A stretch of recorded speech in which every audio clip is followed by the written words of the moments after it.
जय गुरुदेव दत्त वक्रतुंड महाकाय सूर्यकोटि समप्रभा निर्विघ्नं कुरु मे देव सर्वकार्येषु सर्वदा प्रार्थनापूर्वक नमस्कारान् समर्पयामि। गुरुवे सर्वलोकानां विषये भवरोगिणां निधे सर्वविद्यानां दक्षिणामूर्ते नमः। गुरुपादिकेभ्यो नमो नमः। ज्ञानानन्दमयं देव निर्मलस्फटिकाकृतिम् आधारं सर्वविद्यानां हयग्रीवोपास्महे हयग्रीवदेवतायै नमो नमः। गुरुपादिकेभ्यो नमो नमः। गुरुब्रह्मा गुरुर्विष्णुः गुरुर्देवो महेश्वरः गुरुस्साक्षात् परब्रह्म तस्मै श्रीगुरवे नमः। अस्मद्गुरुपादिकेभ्यो नमो नमः। మనం 2024లో ఫిబ్రవరి నెలలో ఈ నెలలో గోచార ప్రభావం ఎలా ఉండబోతుందో మనం దాని వివరణ తెలుసుకుందాం. మనకి ఈ గోచార ప్రభావంలో ఈ 12 రాశులు మీకు తెలిసినవే. ఈ 12 రాశుల్లో ఈ సంవత్సరంలో ఈ నెల ఫిబ్రవరి నెలలో ఎలా ఉండబోతుంది, దానికి ప్రభావం ఏంటి, వాటి యొక్క లక్షణాలు ఏంటి, మనం ఎలా జాగ్రత్త పడవచ్చు, ఏం జాగ్రత్త పడితే మనం దాని నుండి వచ్చేటువంటి మనకి మంచి జరుగుతుంది చెడు జరుగుతుందా అనే అన్ని విషయాలు మనం క్లియర్గా తెలుసుకుందాం. జయ గురుదేవ దత్త. మీనరాశి గురించి తెలుసుకుందాం.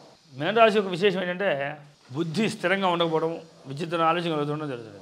కానీ కుటుంబ సౌఖ్యాన్ని కుటుంబ సంబంధం ప్రణాళికలు బాగుంటాయి. అలానే వీళ్ళకి ఏలినాటి ప్రభావం ఉండడం వల్ల ఇంట్లో గృహం నందు వస్తువులు పోవడం కానీ, దొంగతనం జరగడం కానీ, లేదా సమస్య రావడం కానీ, లేదా డిస్టర్బ్ అవ్వడం కానీ, టెన్షన్ రావడం ఇవన్నీ జరుగుతుంటాయి. ఇది తప్పనిసరి శనికి శ్లోకం చదువుకోవడం మంచిది. అదే నీలాని సమాభాతం రేపుత్రం ఛాయామార్తాన సంభవతం తమనామ శనేశ్వర, ఈ శ్లోకాన్ని లేదా శనేశ్వరాయన ఆ నామాన్ని కానీ ఏదో దాన్ని చదువుకోవడం మంచిది. వర్తమాన ప్రభావంలో మీనరాశి వారికి జరిగే నష్టం అది.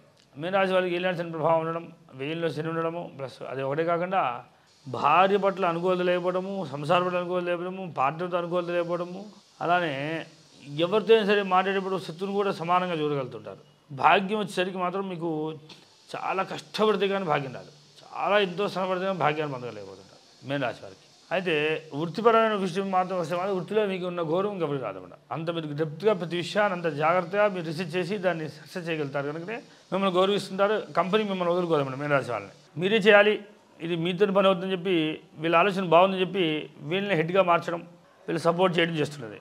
అయితే ఇప్పుడు ఈ మాసంలో వీరికి అది అనుకూలిస్తుంది, ఇంకా మంచి పొజిషన్ ఇస్తుంది కూడా. కంపెనీ ద్వారా వీళ్ళు మంచి పేరు సంపాదిస్తారు. అయితే వీళ్ళ ద్వారా కంపెనీ కూడా మంచి పేరు సంపాదిస్తారని లెక్క చేసుకోండి. అలానే లాభ ప్రభావంలో మాత్రం రవి ఉన్నాడు. రవి ఉండడం వల్ల ఏమవుతుందంటే వీరికి శ్రమ ఎక్కువ చేస్తారు కానీ లాభాన్ని ఆశించరు వీళ్ళు. అని వీళ్ళు ఎందుకు లాభం ఎక్కువ కామన్ కనబడదు వీళ్ళకి. మీనరాశి వాళ్ళకి ఎక్కువ లాభాన్ని వీళ్ళు పొందలేకపోతుంటారు. కానీ పేరు మాత్రం వీళ్ళు చేసే పని మాత్రం చాలా డెప్త్గా చేస్తారు. ఎవరు చేయలేని శ్రమతో చేస్తారు. కానీ వీళ్ళకి ఎంత శ్రమతో చేసినా వీళ్ళు దాని ఫలితం ఆశించారు. వీళ్ళు దాని మీద వీళ్ళకి మక్కువ ఉండదు. అంటే మనది అని బాధ్యతగా చేయాలంటే బాధ్యతగా చేస్తారు అంతే.